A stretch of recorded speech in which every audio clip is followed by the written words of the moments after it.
Ponto de Vista. Apoio Grupo Mendes.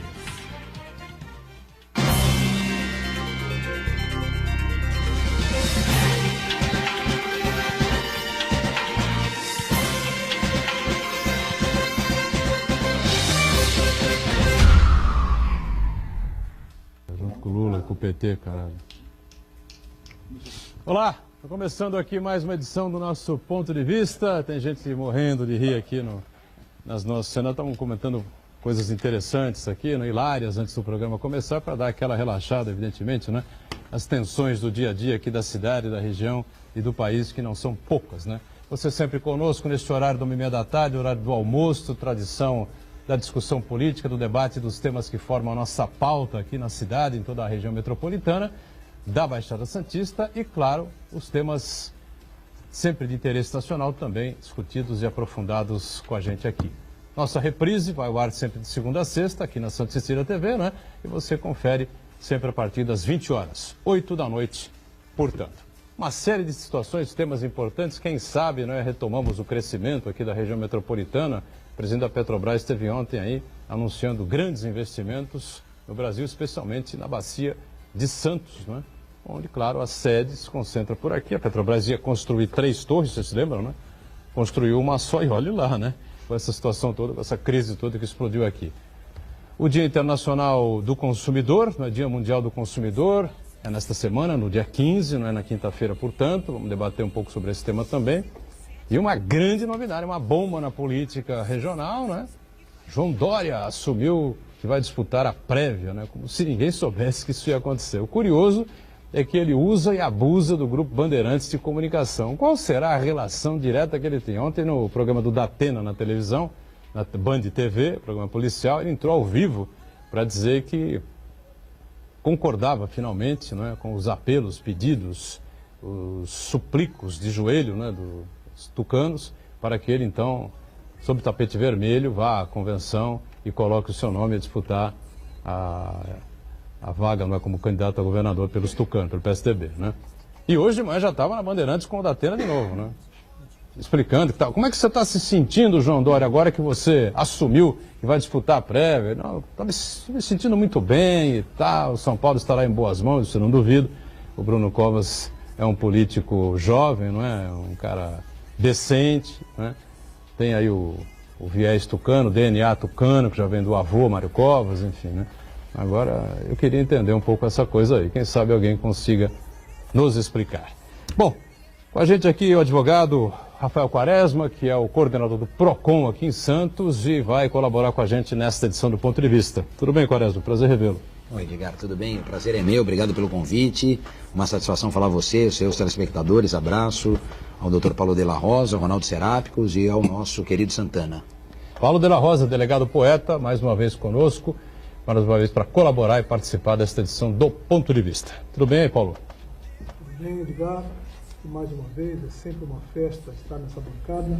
Hoje, absolutamente coroada de nomes a quem eu tenho reverência afetiva, admiração profunda e um respeito maiores que a minha circunferência abdominal. O Dr. Quaresma, um homem que vem desenvolvendo um trabalho nobre num setor importantíssimo que dá à população a informação e o meio de busca dos seus direitos. O meu queridíssimo amigo, a nossa amizade é tão grande quanto o tamanho dele, Dr. Ronaldo Serápicos, é uma emoção estar com você aqui, Ronaldo.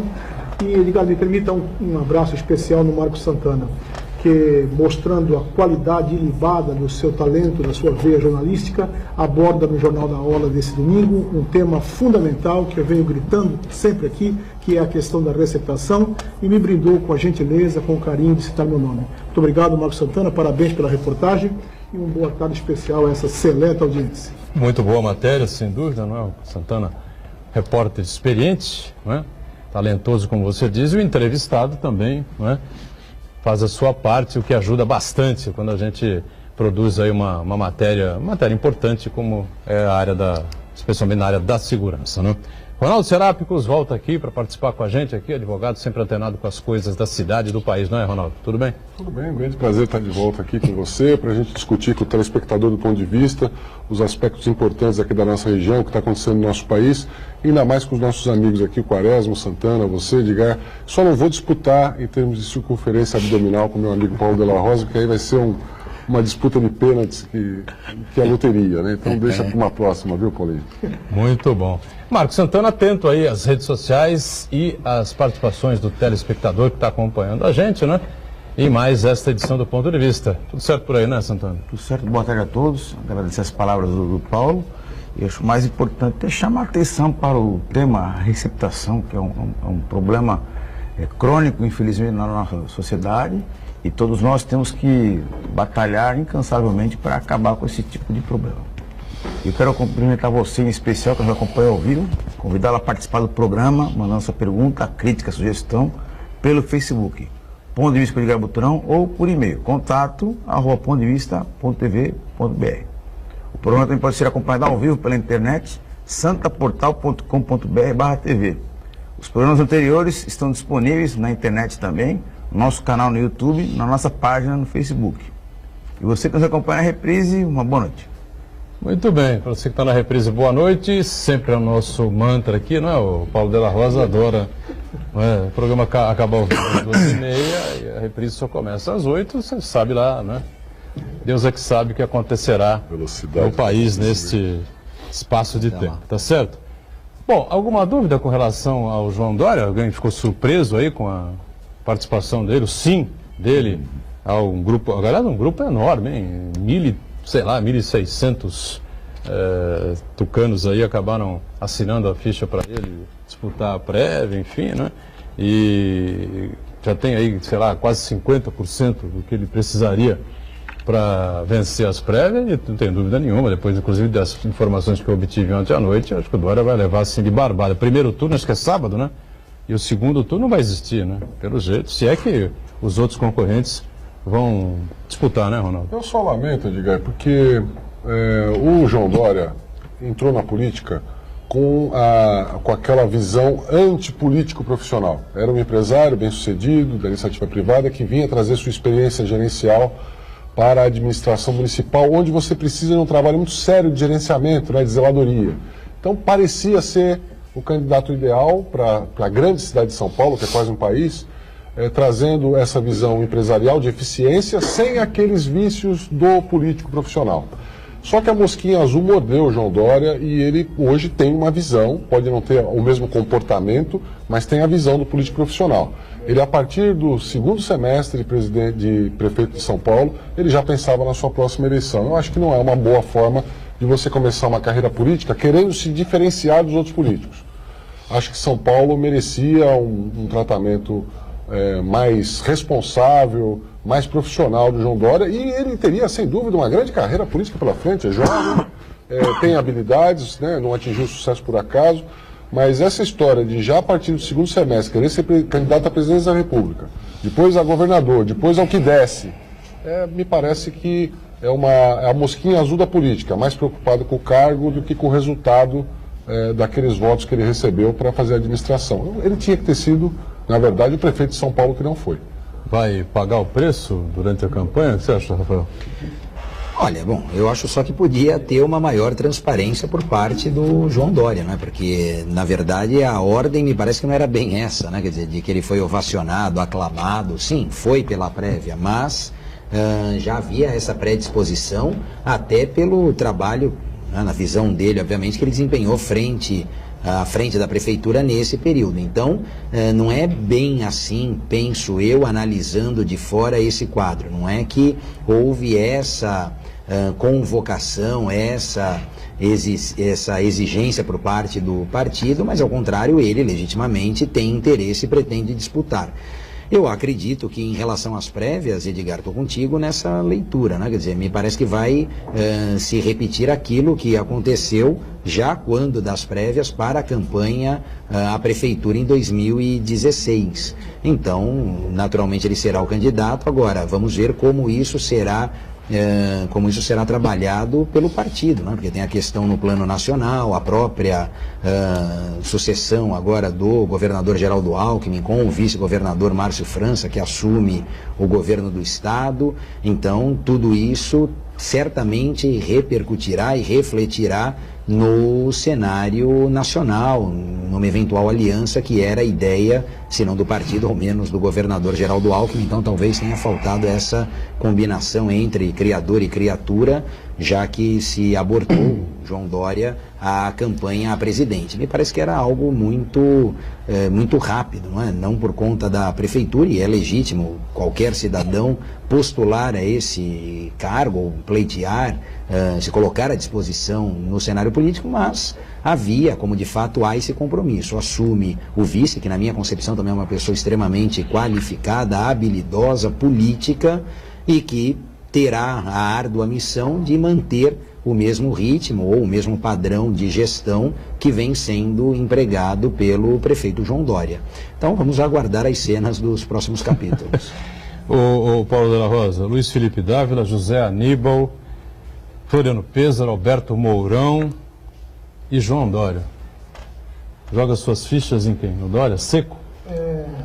São os pré-candidatos do PSDB que vão disputar a prévia, né? Para quem não... Gostaria de salientar que esse episódio Dória é o mais do mesmo. Mais uma vez, abriu-se a temporada das palavras fáceis, dos discursos mirabolantes, das soluções pirotécnicas e, naturalmente, do projeto Vitória. Não se preocupa em nenhum momento, em nenhum estágio da política brasileira, no necessário, imprescindível, absolutamente visceral projeto Mudança, Ronaldo. É só o projeto Vitória.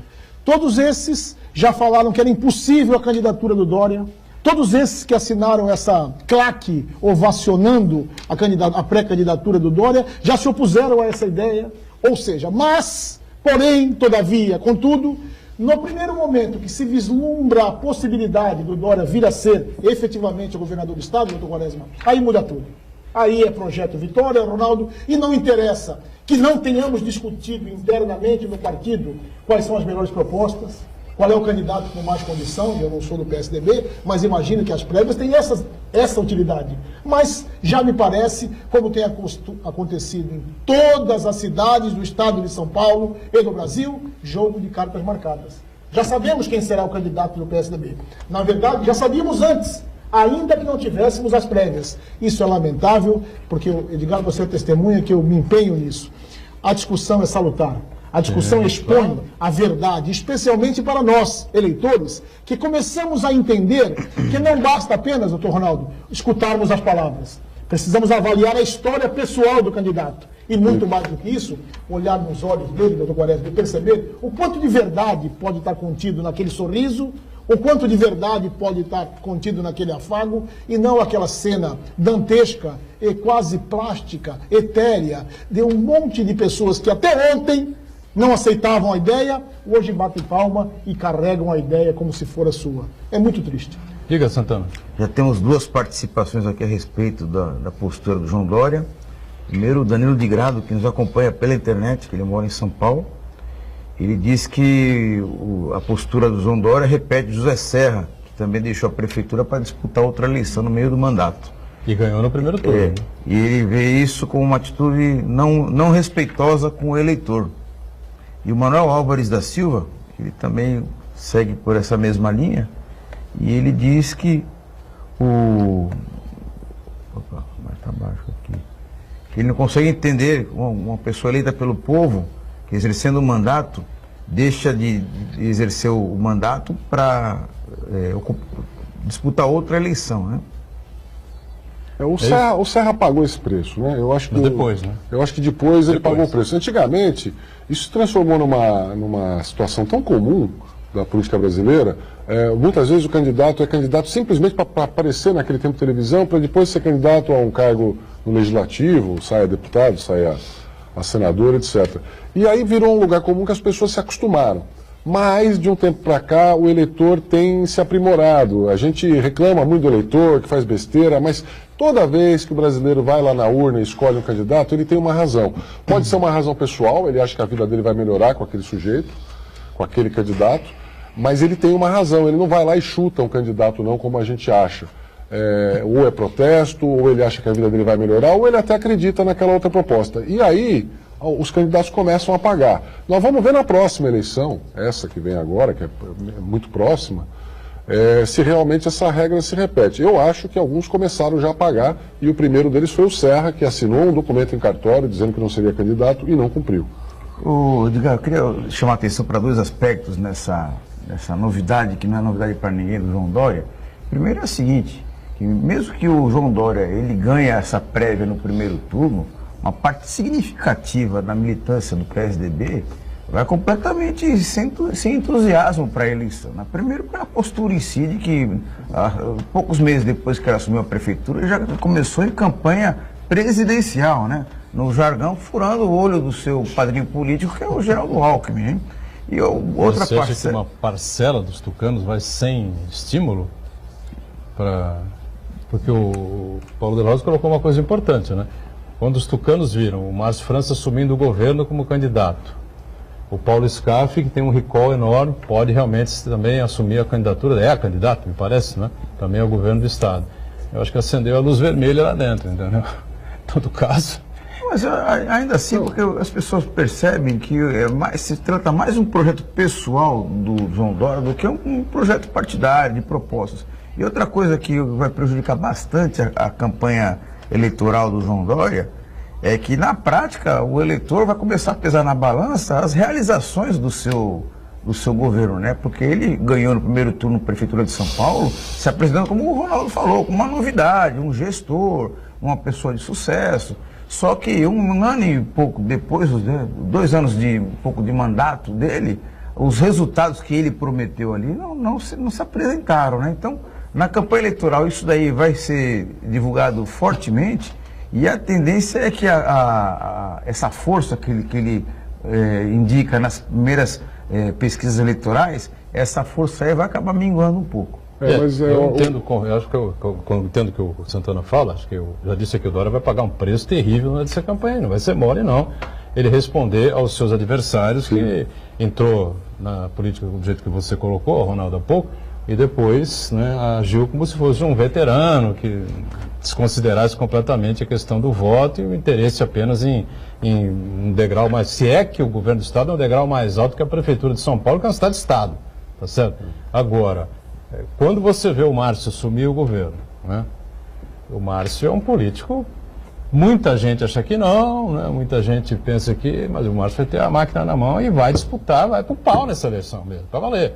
Vem o Paulo Scaff, também numa disputa, num recall de 4 anos com o MDB, que é uma máquina enorme também, né?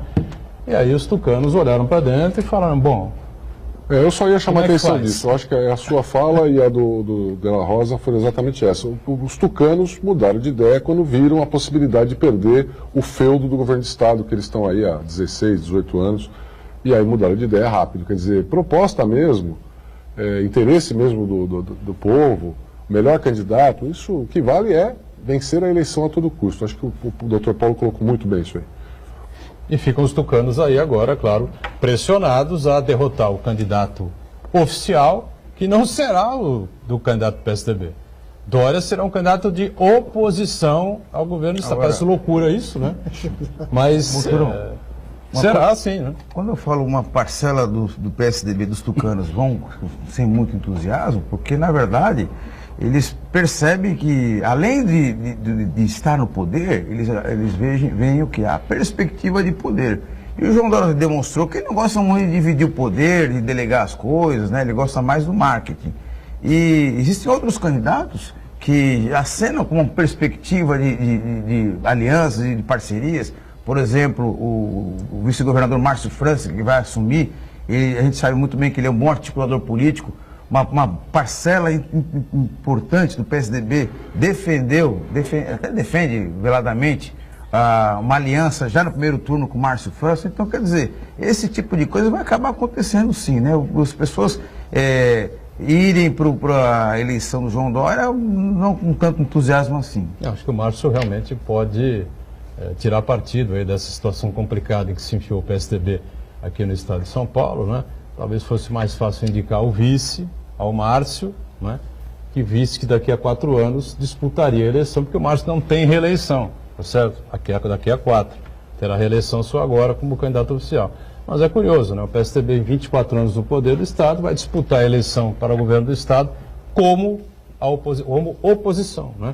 E vamos aguardar o que vem por aí. Só uma consideração também, eu acredito que o Dória vá mesmo pro tudo ou nada, não será fácil a disputa nem a eleição, até porque ele sai da Prefeitura de São Paulo e se não for eleito governador, não será mais nada, né? Quer dizer, volta para a iniciativa privada, como ele, aliás, havia anunciado após o cumprimento lá do seu primeiro mandato, né, que seria o único mandato, porque ele não disputaria a reeleição. Então ele faz essa ascensão, essa tentativa ao governo do Estado, abdicando e abrindo mão da prefeitura. Se não for eleito, não tem mais mandato para cumprir. No intervalo, já voltamos para falar de Petrobras, hein? O presidente da Petrobras esteve aí e disse que grandes investimentos serão feitos, especialmente na Bacia de Santos. Eu acho que agora vai. Voltamos já.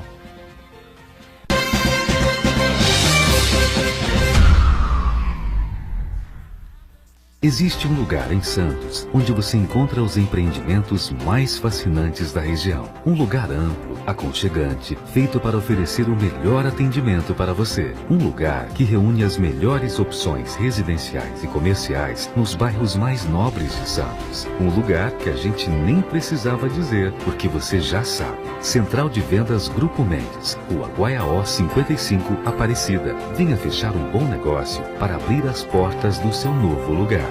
Santa Cecília TV no canal 52.1 HD. Se você ainda está com dificuldade de sintonizar a Santa Cecília TV em alta definição pelo sinal digital, você precisa escanear os canais da sua TV através da autoprogramação no seu controle remoto.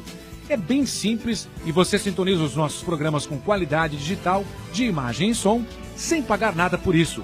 Santa Cecília TV 52.1. Escaneie e sintonize a maior programação regional da sua TV em alta definição. Dia 18 de março, 10 da manhã, no estádio Eurico Mussa. Portuguesa Santista e Desportivo Brasil. Vá ao estádio conferir a Briosa. Vamos lotar o Eurico Mussa e torcer pela Portuguesa Santista. Dia 18 de março, 10 da manhã. Jogo com transmissão pela Santa Cecília TV, ao vivo e exclusivo. Apoio Vestibular Universidade Santa Cecília.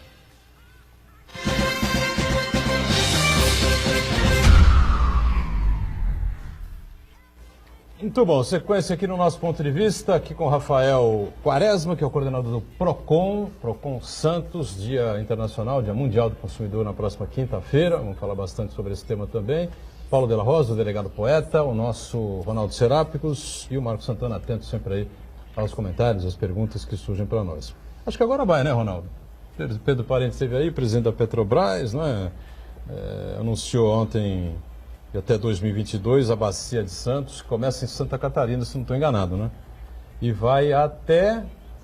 Espírito Santo. Espírito Santo, não é isso? Passa o Rio de Janeiro? Passa. Até o Espírito Santo, né? Serão 13 plataformas marítimas das 19 que deverão ser criadas aí pela Petrobras nesses 4, 5 anos que vem aí. E entre também 18, este ano que estamos em 22, 74 bilhões e meio de reais, de dólares, 74 bilhões de dólares nas jazidas de petróleo e gás, né? Portanto, além disso, ele completou que metade, né, será investida na questão do pré-sal. Agora vai, né? Agora vai. Não vamos, não. Olha, Edgar, a notícia é ótima, claro, e mostra um futuro para a Baixada Santista, para a nossa região, até para o estado de São Paulo, promissor.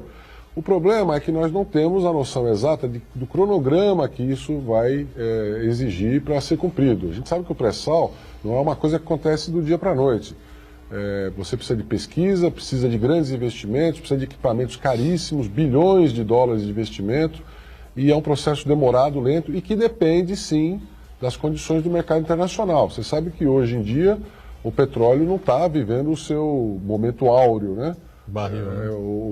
Na Europa você vê montadoras falando que até a metade aí do século não pretendem mais fazer carro movido a combustíveis fósseis. O carro elétrico ganha espaço em vários lugares, nós temos competições internacionais. A Fórmula 1 cogita a possibilidade de transformar os seus carros em carros elétricos. Imagina uma Ferrari elétrica, né, que seria uma revolução fantástica. Enfim, são incertezas que existem e que não retiram a boa notícia que o Pedro Parente trouxe, mas nós não podemos esquecer que, como o gerente hábil, habilidoso que é o Parente, que foi o homem que resolveu lá a grande crise energética que o Brasil teve na época do Fernando Henrique, o famoso apagão, ele sabe da importância, nesse momento, de dar credibilidade à Petrobras, de recuperar o prestígio que a Petrobras perdeu com esses escândalos absurdos que nós acompanhamos nos últimos anos, com Lava Jato, com desvio de recursos, com venda de refinaria nos Estados Unidos, enfim. Colocar a Petrobras de volta aos eixos e mostrar que, olha, é uma empresa que vai investir, que vai crescer, que vai continuar sendo um grande patrimônio brasileiro. Agora, não dá para dizer que isso vai acontecer nos próximos 2, 3, 4 anos. Então nós temos que ter cautela. O motivo dessa cautela é evitar que aconteçam desarranjos que aconteceram da entrada do pré-sal aqui na região. Quando nós, por exemplo, construímos empreendimentos imobiliários desnecessários, baseados numa suposta proposta de 3, 4 torres da Petrobras, de dobrar a população da cidade, tudo isso que não se concretizou, e hoje nós pagamos um preço de ter planejado mal a cidade.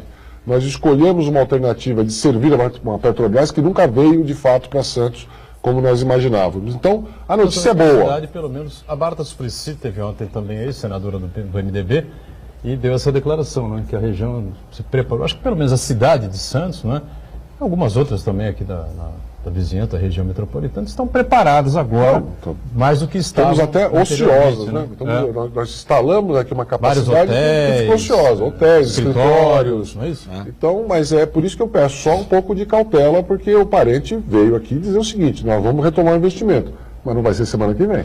Sem dúvida nenhuma, são 4, 5 anos aí que vem pela frente, e agora era melhor ele ter dito isso num ano que não fosse eleitoral, né?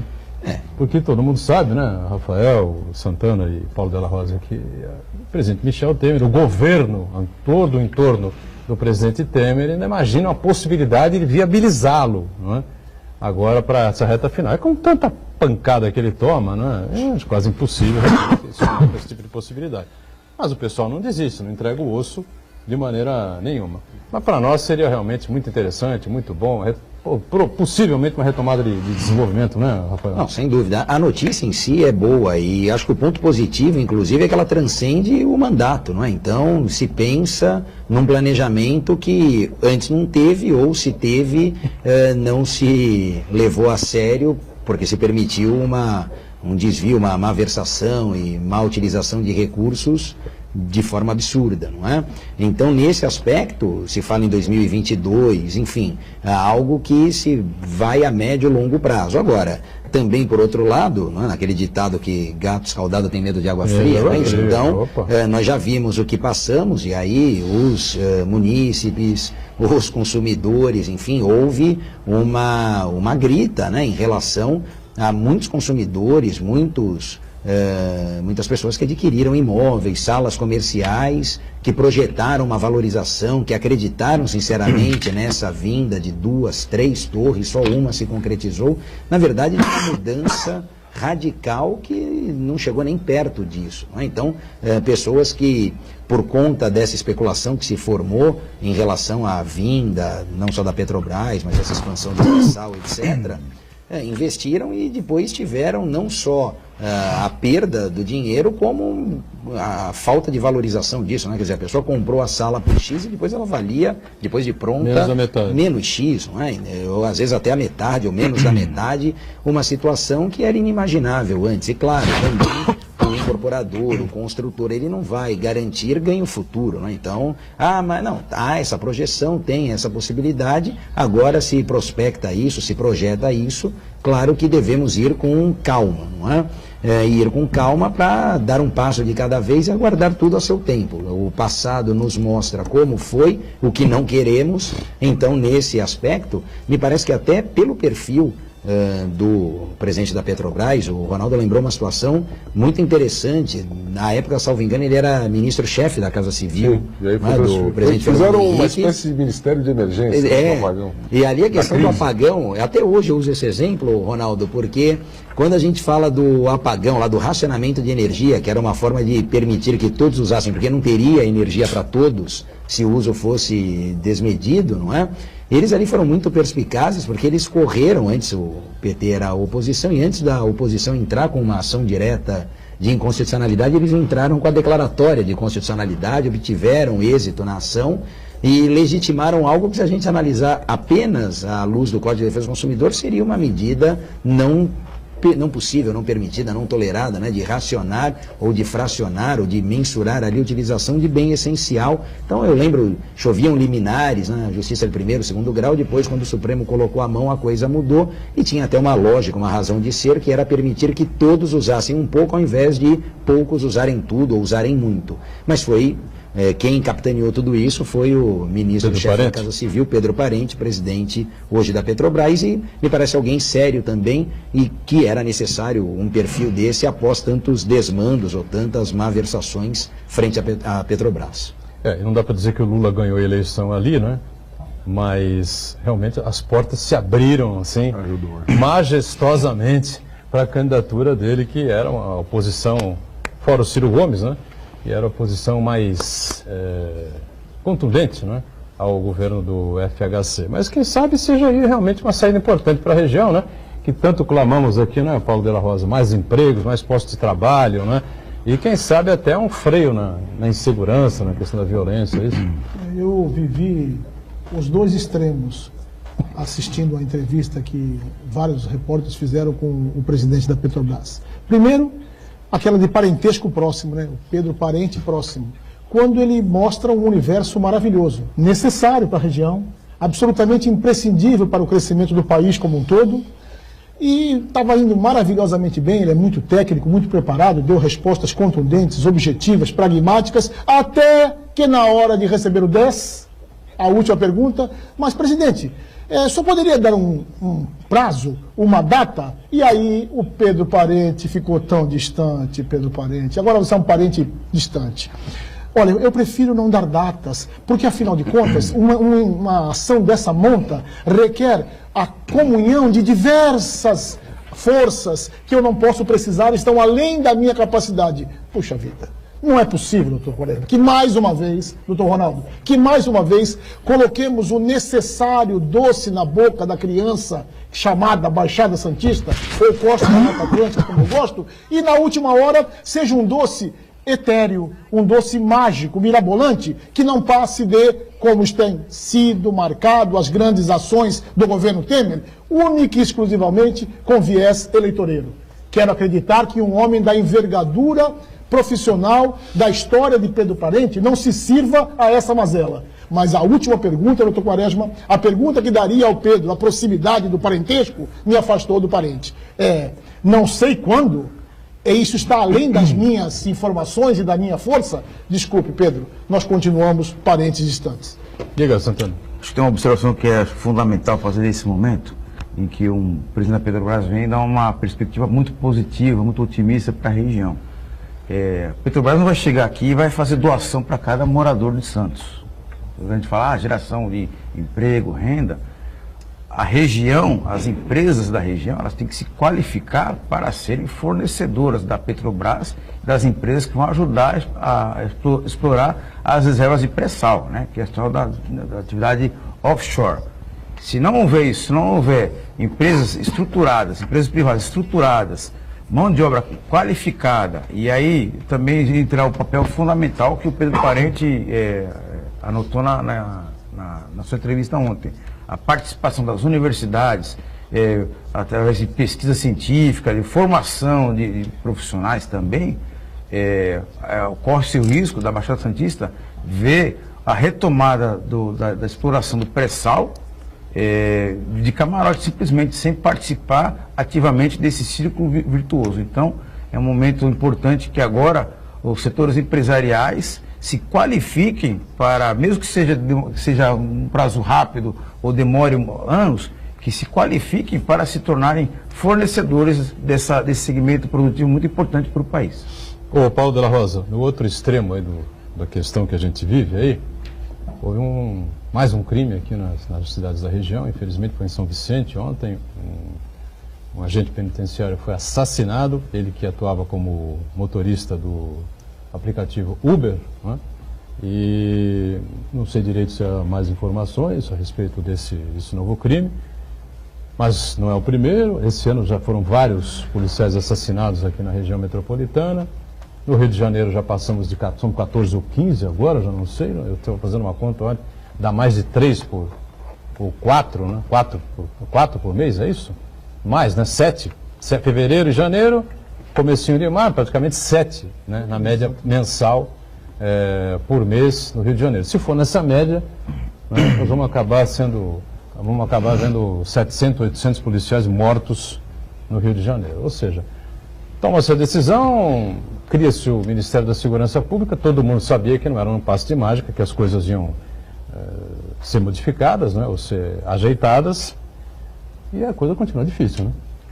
Muito difícil, Edgar, e nós, profissionais da segurança pública, fomos feridos de morte, pelo menos seriamente, 2 vezes.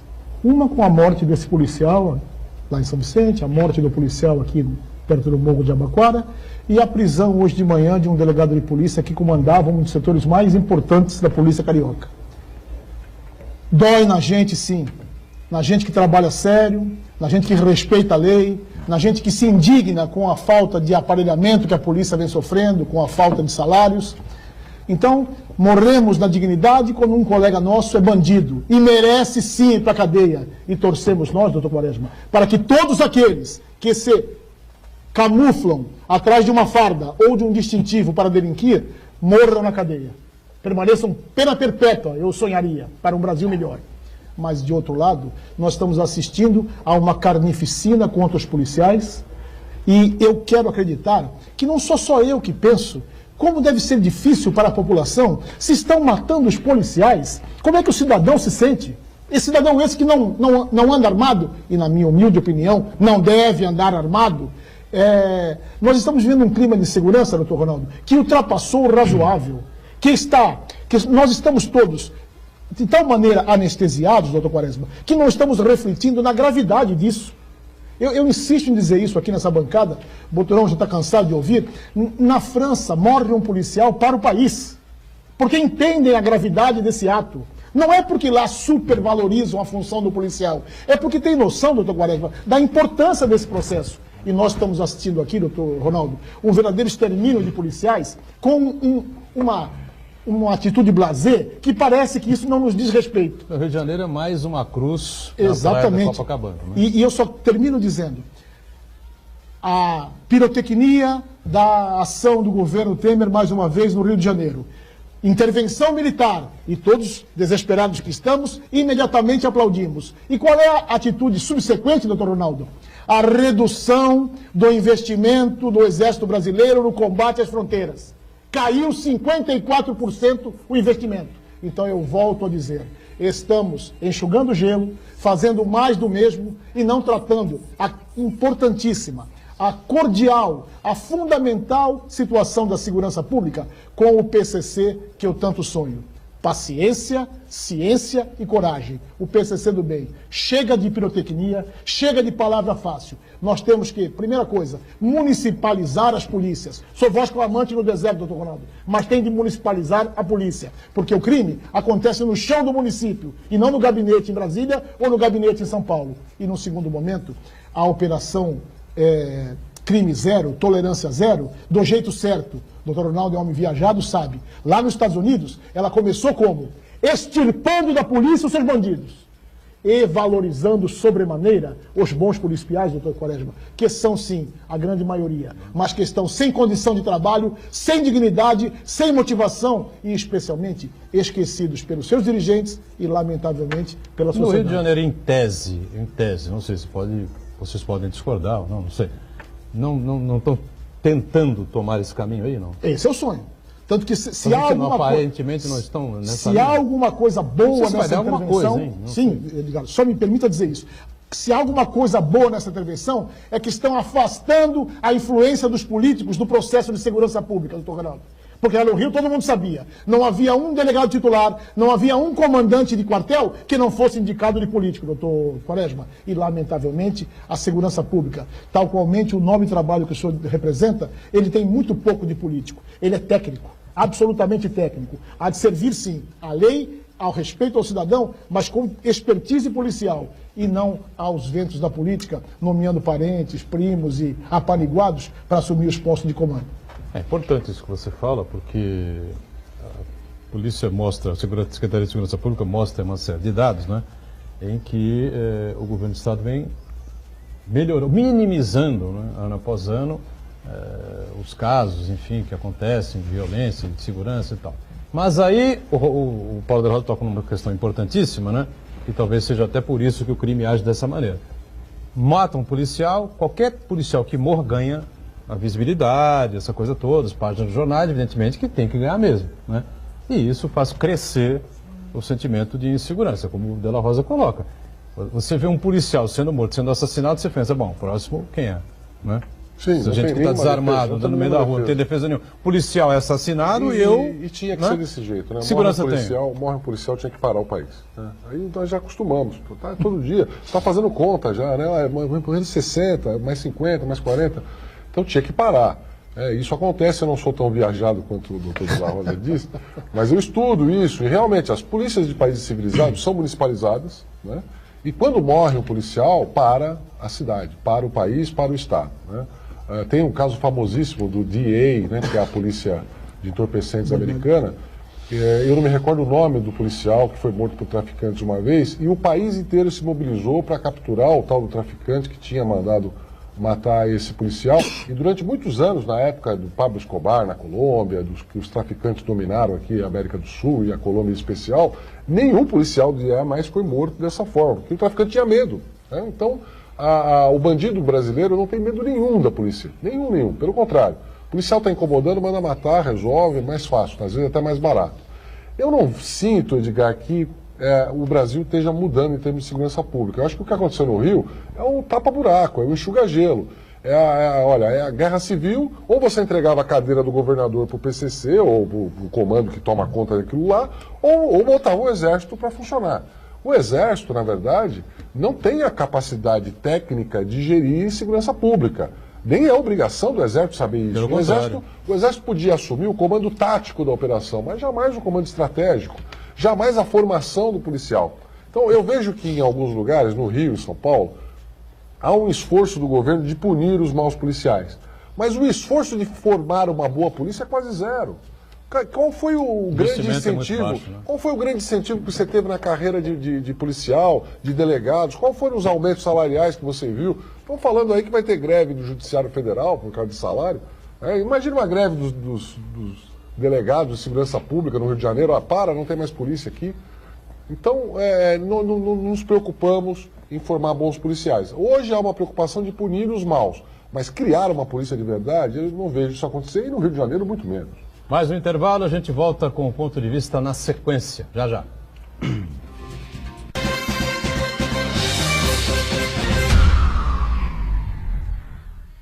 Existe um lugar em Santos onde você encontra os empreendimentos mais fascinantes da região. Um lugar amplo, aconchegante, feito para oferecer o melhor atendimento para você. Um lugar que reúne as melhores opções residenciais e comerciais nos bairros mais nobres de Santos. Um lugar que a gente nem precisava dizer, porque você já sabe. Central de Vendas Grupo Mendes, Rua Guaiaó 55, Aparecida. Venha fechar um bom negócio para abrir as portas do seu novo lugar. Mudanças na educação para o Brasil avançar. O programa Residência Pedagógica vai apoiar a formação de professores. O novo ensino médio dá mais autonomia aos estudantes. O novo FIES tem modalidade de financiamento a juros zero. O ensino em tempo integral ganhou 500 mil novas vagas. E a Base Nacional Comum Curricular foi homologada. São muitas mudanças. Uma nova educação, novas oportunidades para todos. Ministério da Educação, Governo Federal. Ordem e progresso. Com um mercado de trabalho cada vez mais exigente, é preciso estar sempre atualizado e saber como enfrentar novos desafios.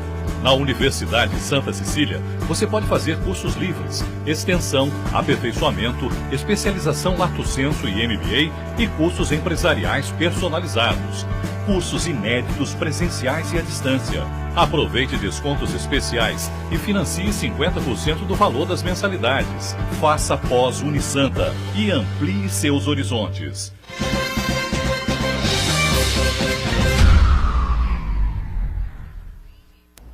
Muito bem, terceiro e último bloco dessa edição do Ponto de Vista, não é? E a gente lembra que na próxima quinta-feira, dia 15, comemora-se o Dia Mundial do consumidor. É verdade.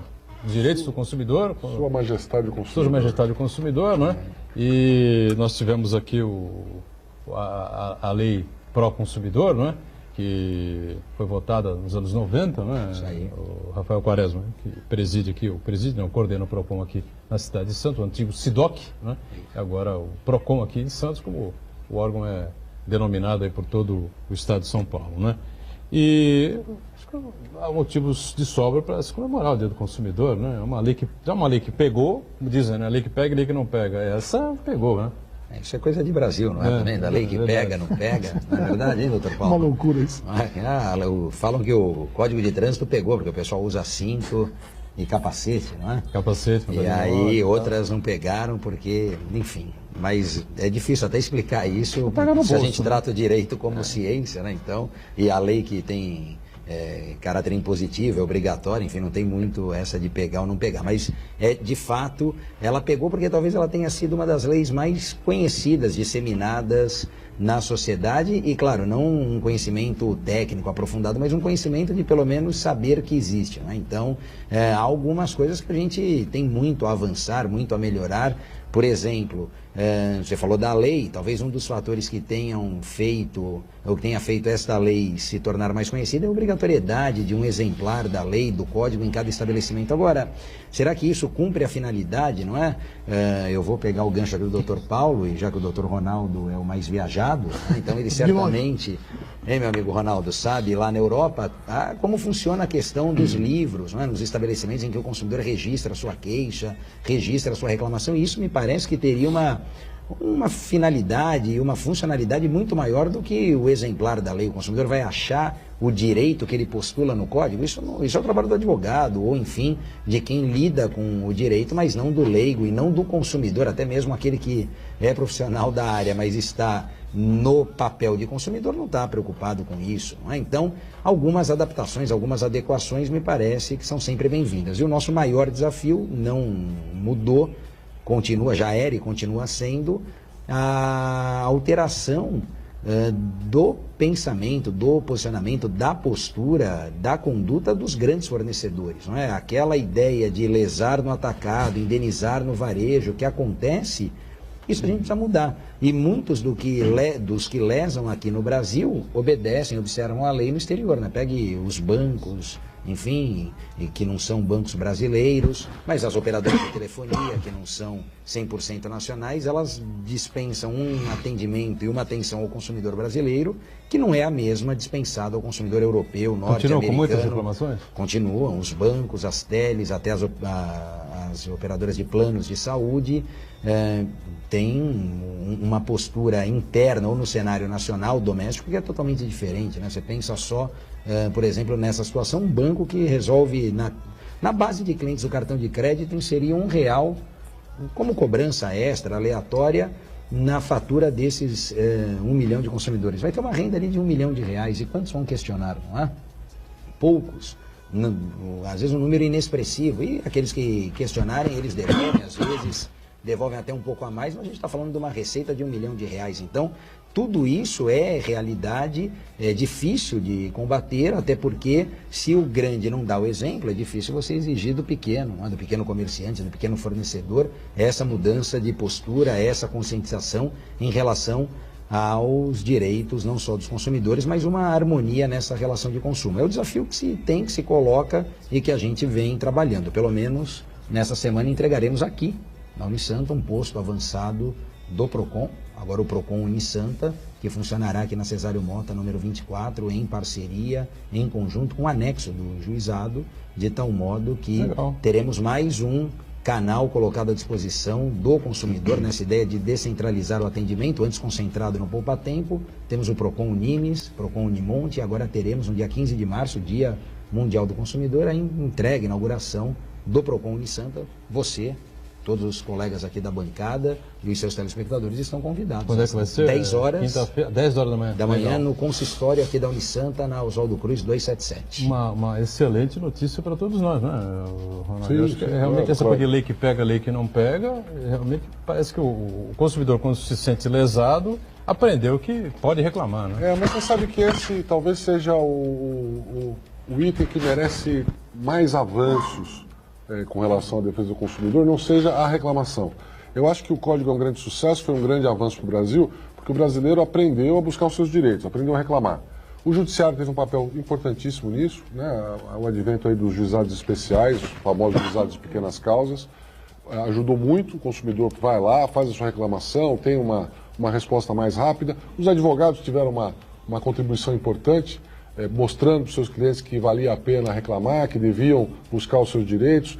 Então, eu acho que foi uma ação conjunta importante e o brasileiro hoje sabe reclamar.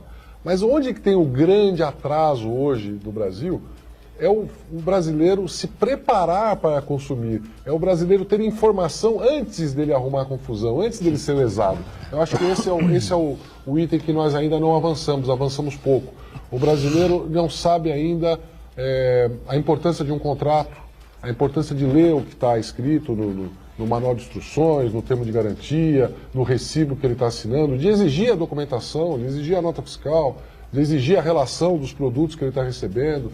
Enfim, nós ainda temos alguns itens que nós podíamos avançar. É educação para o consumo, talvez, um termo que nós devíamos utilizar. O SIDOC começou assim, né? Era o centro de orientação, mas as pessoas normalmente procuravam depois que já tinham sido lesadas. Elas queriam orientação de como proceder para ter o seu prejuízo ressarcido. Eu acho que o brasileiro agora tem que se preparar para evitar o prejuízo. Até nas operações financeiras, as pessoas vão hoje ao banco, elas têm que saber como é que funciona aquela aplicação financeira, qual é o comprovante que ela tem que ter de que ela pediu aquela operação, de que ela fez aquela aplicação, de que ela tem a informação correta que ela precisou. Né? Um dia desse eu conheci uma senhora que me mostrou um recibo, dizendo que tinha sido lesado pelo fornecedor, e o recibo estava escrito assim: recebi a quantia de X mil reais no dia tal, e assinado. Não dizia quem recebeu, não tinha o nome, o CPF, não tinha nada. Então a pessoa, às vezes, ela se deixa levar por aquela ilusão. Estou assinando, recebi um papel, tem que ver o que está escrito no papel, tem que saber o que é um recibo, um contrato, uma nota fiscal.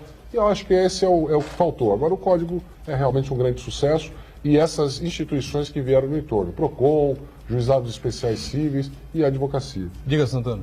Eu queria fazer uma pergunta para o Rafael Quaresma.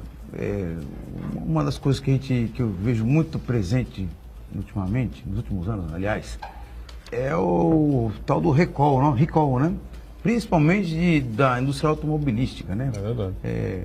Aparentemente parece que é uma boa postura das empresas, eles estão preocupados com a segurança do consumidor, da qualidade do serviço do produto que estão oferecendo, mas uma boa parte das empresas fazem recall primeiro por sua obrigação legal, né? E outra coisa é para se vacinarem contra eventuais processos judiciais, né? Tipo assim, eu avisei que a minha peça estava com problema. Agora, se você pegou o carro e bateu e se machucou, o problema é seu.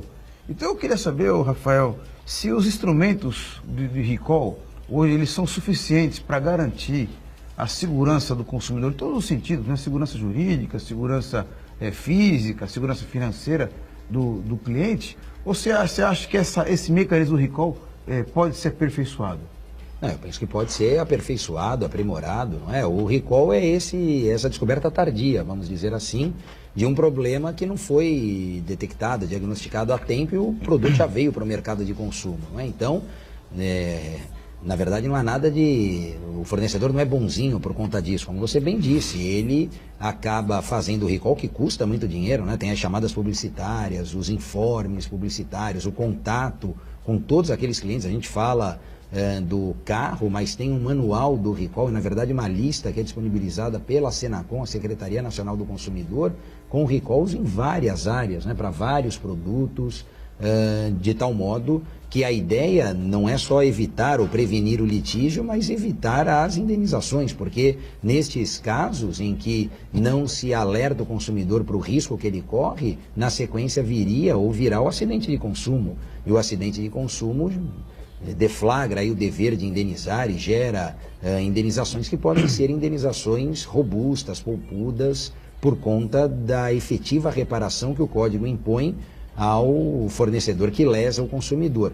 Então, em alguns casos, nós vemos que isso até vai bem, é mais assimilado, digamos assim, pelo consumidor. Nessa parte do mercado automobilístico é uma delas, não é? Até porque o fornecedor esgota esse contato com o consumidor, seja na sua base de dados, lá em relação aos endereços que possui, às vezes a comunicação pelo celular, SMS, WhatsApp, e-mail, enfim, para de uma maneira inequívoca, porque esse é o desafio que se impõe ao fornecedor, ele de maneira inequívoca precisa dar ciência ao consumidor de que, no nosso exemplo aqui do automóvel, aquele carro contém um determinado vício, problema ali que precisa ser sanado e consertado para evitar um mal maior. Se ainda assim, ciente o consumidor, ele por liberalidade não submete, não leva o carro, porque não tem custo, não é? O recall, você faz o agendamento, faz a disponibilização do bem, mas se por conta e risco do consumidor ele não o faz, claro então que aí ele que arca, assume esse risco, até porque tem um excludente no código que fala da culpa exclusiva do consumidor e por analogia, nesse caso em que o fornecedor cumpre aquilo que está ao seu alcance, de dar ciência inequívoca ao consumidor e ele por liberalidade não o faz ou assume esse risco, ele depois não pode se voltar contra o fornecedor. Agora, há formas, sim, penso eu, de um aprimoramento, não é? O melhor dos mundos seria que o recall não fosse necessário. Claro. O melhor dos mundos seria que não houvesse PROCON. Imagina, a gente trabalha, inclusive, para que um dia não seja necessário o PROCON, não é verdade?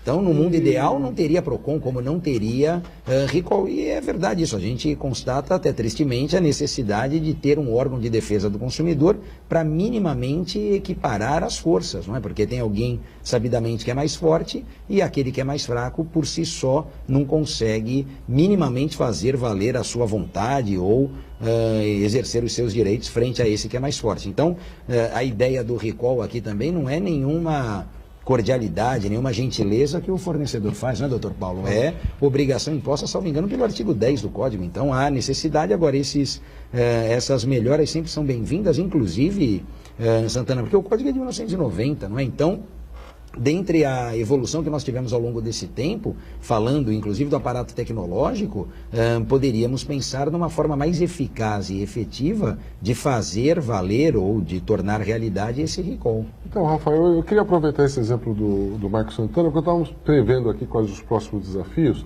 e a história do recall ela é muito parecida hoje com a da tecnologia. É muito comum você comprar um aplicativo, um programa de computador, ele vem com problema, com defeito, e aí depois o fabricante faz lá a atualização do sistema, faz os patches, né, que eles chamam, que você conserta o programa que está ruim. E eu acho que esse vai ser um desafio para o consumidor no futuro, que é o consumo tecnológico. Hoje você compra aplicativos nas lojas, né, de aplicativos, no celular, enfim, é um tipo de consumo diferente, né? Você não compra mais aquele bem físico. É o bem material. Material. Né? E eu acho que vai precisar de uma adaptação, porque não é fácil, por exemplo, você processar hoje uma companhia que está na internet, que está na Web Store, né, na loja ou da Sim. Apple ou Android, Google, Microsoft, etc. Eu acho que deve ser um desafio para o futuro na área do consumidor. Não, eu não tenho dúvida, sim, a gente já se depara com isso, né? Um pouco antes, inclusive, aqueles sites de compras coletivas já deflagraram uma nova perspectiva, não é? Inclusive da responsabilidade dos sites que aproximam consumidores dos fornecedores, pela compra coletiva acabam barateando lá o valor do produto ou do serviço, enfim. Mas você vê hoje a questão do Airbnb, entra, né? Quer dizer, como é que você qualifica como fornecedor aquele camarada que tem o apartamento, ele é dono do hotel de um quarto, não é? Ou de uma sala ali, de uma suíte, que é o que ele coloca para disponibilizar, para alugar, Uber, Cabify, tudo isso acaba forçando essa modernização do código. Agora veja, o código quando define o bem como produto, ele fala do bem imaterial, né? Então pensando também já nisso, como pensou na internet sem ter internet, ou ao menos na proporção que tem hoje, lá em 90, então esses avanços, me parecem, eles são sempre bem-vindos. Essa atualização, uma coisa é atualizar a lei, outra coisa é descaracterizar a lei. A lei foi muito bem feita, não é? Tem a sua razão de ser lá pela comissão de juristas nomeada à época, lá em 88, 89, agora não pode perder esse viés da legislação, esse cunho protetivo, esse microsistema protetivo que se criou. As atualizações são bem-vindas para a realidade, porque hoje a realidade é outra verdadeiramente. Muito bem. Alguma coisa completante? Se Só uma fechar, Paulo? observação, sim. Primeiro, na esteira do prestígio que o Dr. Rafael Quaresma emprestou ao PROCON de Santos, a juventude com competência, determinação, talento, sem juridiquês, explicando exatamente o que precisa ser feito, ressaltar a importância da nota fiscal. É imperioso que tenhamos a nota fiscal, para evitar que compremos produtos de origem duvidosa e para, assim, municiarmos o Dr. Quaresma para fazer valer os nossos direitos. O prestígio que o senhor vem alcançando na cidade pode ser a luz nesse fim do túnel do crime da receptação. Nota fiscal, produto na loja certinha, para que você possa exercer na plenitude o seu direito. Crime de receptação, lamentavelmente, né? O Paulo de la Rosa fala incansavelmente, repete incansavelmente aqui nas participações dele, que são sempre importantes com a gente aqui, ao Jornal da Hora, concedeu essa entrevista importante também ao Marcos Santana, mas acaba sendo resultado de um país pobre, não é? Da questão da má distribuição de renda, essa coisa toda que a gente começa a falar na questão social, enfim, não acaba mais, né? Estamos encerrando aqui o ponto de vista, agradecendo muito o Rafael Quaresma, que coordena o PROCON, o Paulo de la Rosa, o delegado poeta, o nosso Ronaldo Serápicos e o Santana diariamente conosco, né? Você sempre junto com a gente, de segunda a sexta, 1h30 da tarde, ao vivo, o ponto de vista, reprise aqui na Santa Cecília TV, sempre às 8 da noite. Valeu, obrigado, gente. Tchau.